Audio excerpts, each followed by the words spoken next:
Les postos, on se retrouve pour débriefer cette défaite de l'équipe de France ce soir à domicile au Stade de France face au Danemark à quelques mois de la Coupe du Monde. C'est très inquiétant pour l'équipe de France. Bon déjà, on le sait, Didier Deschamps, le sélectionneur de l'équipe de France, était absent, endeuillé par la disparition de son père. On lui souhaite bien sûr toutes nos condoléances, mais c'est sûr que quand Didier Deschamps n'est plus sur le banc, cette équipe ne tourne plus vraiment comme d'habitude. Et honnêtement, j'ai été déçu du niveau de jeu qui n'était déjà pas très réluisant. Mais alors là, ça a été catastrophique ce soir. Et pour moi, il y a des joueurs qui n'ont même pas le niveau d'être dans cette équipe, même d'être sélectionnés. On va commencer par Théo Hernandez qui a été catastrophique. Et c'est pas le même joueur qu'on voit au Milan AC. Que dire d'Antoine Griezmann qui a été nullissime, catastrophique, horrible. Et Griezmann, ça fait pas depuis quelques mois qu'il est mauvais. Ça fait depuis plusieurs années maintenant. Ça fait plus de 2 ans que Griezmann ne met plus un pied devant l'autre. On l'a vu à l'Euro déjà, il a été catastrophique, mais il est nullissime. Que ce soit avec l'Atlético Madrid ou avec l'équipe de France, il est catastrophique. Et je pense que ce joueur-là, il faut arrêter de le sélectionner. Honnêtement, un Olivier Giroud aurait fait beaucoup plus qu'un Antoine Griezmann. Moi, je vous dis la vérité, Antoine Griezmann, pour moi, il a toujours été surcoté, ce joueur. Je ne l'ai jamais kiffé. Voilà, je vais vous dire la vérité, depuis qu'il joue, je l'ai aimé à la Real Sociedad. Honnêtement, il était pas mal. Après, les premières années à Atlético, c'était pas mal non plus, mais c'est jamais un joueur qui m'a fait vibrer. Honnêtement, voilà, il a été assez catastrophique ce soir. Et honnêtement, ce soir, à part KB9, qui met encore un but exceptionnel et qui va être normalement ballon d'or, mais de très loin dans quelques mois, franchement, à part Karim Benzema, N'Golo Kanté et Aurélien Tchouameni, qui ont fait un match correct, tous les autres, c'est à mettre un petit peu à la poubelle, même Mbappé. Alors Mbappé a connu des soirées, on va dire, plus tranquilles, mieux, plus festive, on va dire, parce que ce soir, il a été complètement catastrophique. Il a connu une soirée, on va dire, assez compliquée, puisqu'il est sorti sur blessure à la mi-temps. Avant cela, il n'avait pas semblé si inspiré que ça, et n'avait pas su faire de grosses différences, très peu trouvé, très très peu trouvé sur le front de l'attaque. Il a souvent demandé le ballon dans les pieds et n'a proposé pas grand-chose, honnêtement. Donc voilà, une très belle équipe du Danemark qui a fait déjà un très bel Euro et là qui continue sur sa lancée. Eriksen, quelle belle histoire après son malaise à l'Euro 2020 qui continue sur sa lancée, il revient, le gars incroyable. Franchement Eriksen c'est un exemple pour tous les sportifs, très très fort. Mais voilà, je suis très déçu de ce match de l'équipe de France pour le début de cette Ligue des Nations. Donc l'équipe de France s'est inclinée à domicile face au Danemark.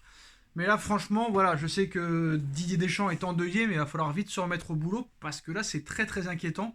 On voit des joueurs très clairement qui jouent très individualistes et ça, c'est très compliqué. On peut le voir ces dernières années, les grandes équipes, il faut qu'il y ait un collectif. En 2018, il y avait un collectif. Même en 2019, il y avait un collectif, mais j'ai l'impression que cette élimination face à la Suisse au dernier Euro en huitième de finale a fait beaucoup de mal mentalement à cette équipe. Après, on a vu que quand même, quelques mois après, ils ont battu la Belgique, ils ont battu l'Espagne. On pensait que ça avait été oublié, mais attention quand même. Bon, voilà, c'est que le premier match de la Ligue des Nations. Mais sur ce que j'ai vu, c'est assez catastrophique et on n'a pas vu grand-chose. Honnêtement, on n'a pas vu grand-chose.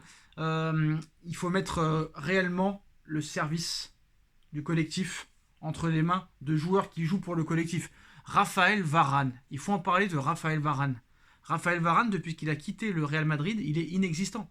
Et à un moment donné, bon, Deschamps, faut qu'il comprenne aussi que c'est pas parce que tu as été champion du monde 2018 qu'il faut prendre les mêmes joueurs que 2018.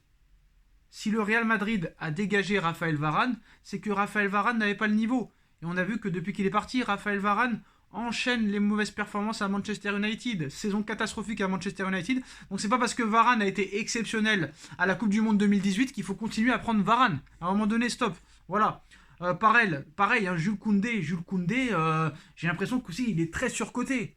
Jules Koundé est très très surcoté. Le seul qui a tenu son rang aujourd'hui de haut niveau et de joueur exceptionnel, c'est Karim Benzema et c'est N'Golo Kanté. Voilà. Après, Aurélien Tchouameni a été très bon. Et à un moment donné, voilà, il faut arrêter d'avoir des états d'âme. Ce n'est pas possible. Donc d'accord, merci pour le titre de champion du monde 2018. On s'en souvient, on n'oubliera pas. Mais si t'as pas le niveau, tu n'as pas à être dans cette équipe. Bon après, Varane, il est sorti sur blessure, d'accord. Mbappé est sorti sur blessure, d'accord. Mais à un moment donné, c'est des joueurs. Je parle pas d'Mbappé, bien sûr. Mbappé, ça arrive d'avoir des mauvaises soirées comme ça. Tu sors sur blessure, t'as pas de chance.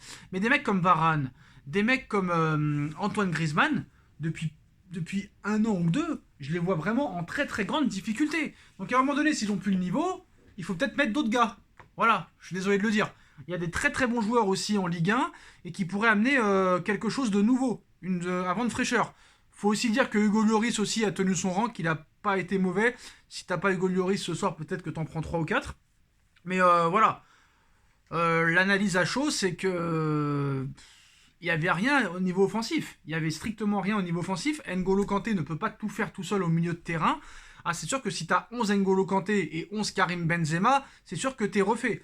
Mais à un moment donné, voilà, franchement, j'ai été très déçu et je suis assez inquiet pour la Coupe du Monde 2022. Après, voilà, quand tu vois l'Argentine jouer, quand tu vois le Brésil jouer, quand même, tu te dis que peut-être que tu ne seras pas le grand favori. En tout cas, la Coupe du Monde 2022, pour l'instant, je la sens pas. Je la sens pas pour l'équipe de France, mais bon, faut prendre les matchs les uns après les autres. Du côté du Danemark, j'ai beaucoup aimé Hojbjerg. Je sais pas si je le dis correctement. Hojbjerg qui a été très très très bon. Et vous voyez le Paris Saint-Germain, toujours au lieu de prendre des stars, des stars, des stars, bah, un joueur comme Hojbjerg, par exemple, ce soir, qui a été extraordinaire, qui a été un petit peu l'homme à tout faire. Franchement, ce serait intéressant d'avoir des joueurs comme ça qui donnent tout sur le terrain, qui sont très physiques. Pareil pour le double buteur Cornelius, qui met un doublé. Vraiment très intéressant comme joueur, comme attaquant. Voilà. Après, c'est une équipe de Danemark qu'on a vu quand même qui a joué en contre, mais qui a eu beaucoup d'occasions. Hugo Lloris a dû s'interposer à plusieurs reprises. Et franchement, moi, j'ai beaucoup aimé cette équipe du Danemark. Je pense que la France a cru que ça allait être un match facile, a cru que ça allait être un match amical, mais ce n'était pas un match amical. C'est quand même une compétition, la Ligue des Nations, où le gagnant est qualifié directement à l'Euro 2024, faut pas l'oublier. Donc voilà, après ce 3-5-2 avec le trio Benzema-Mbappé soutenu par Antoine Griezmann, je pense pas que ce soit la solution. Pour moi, Griezmann ne doit pas être dans ce trio d'attaque. Voilà, pour moi. Griezmann, pour moi, n'a plus de niveau pour jouer en équipe de France. J'ai pas peur de le dire. Voilà, avec tout le respect que j'ai pour sa carrière. C'est pas parce que je suis pas fan du joueur qu'il faut pas le mettre, mais voilà, depuis quelques années, on va dire surtout depuis plusieurs mois, ou plutôt une bonne année, pour moi, il n'a plus le niveau, que ce soit à l'Atlético ou que ce soit en équipe de France. Lui, Karim Benzema, il ne se cherche pas d'excuses. Il ne se cherche pas d'excuses. Il a 34 ans et demi. Il a 34 ans et demi, Karim Benzema. Il va être ballon d'or à 34 ans. Et ce qu'il fait, Karim Benzema, il est exceptionnel. Et j'ai l'impression que Karim Benzema, plus il va vieillir, plus il va être bon. C'est ça qui est impressionnant. Donc à un moment donné, voilà, il faut mieux que ça arrive maintenant, pendant cette Ligue des Nations, plutôt qu'à la Coupe du Monde, pour prendre de réelles décisions. Mais pour moi, il y a 4 ou 5 joueurs qui ont joué ce soir, qu'on ne doit plus revoir en équipe de France dans les prochains matchs. Parce qu'il faut qu'ils se refassent une santé, et je ne sais pas s'ils ont encore le niveau. En plus, le jeu de l'équipe de France, j'ai l'impression qu'il est téléphoné. Comme c'est les mêmes joueurs, et presque les mêmes joueurs, on va dire à 75%, bah voilà, ça travaille en face. Les coachs travaillent, les staffs vidéo travaillent, le staff technique travaille, et t'as l'impression que le jeu, un peu comme Guardiola avec Manchester City, le jeu de l'équipe de France est téléphoné. Et on sait un petit peu comment les prendre.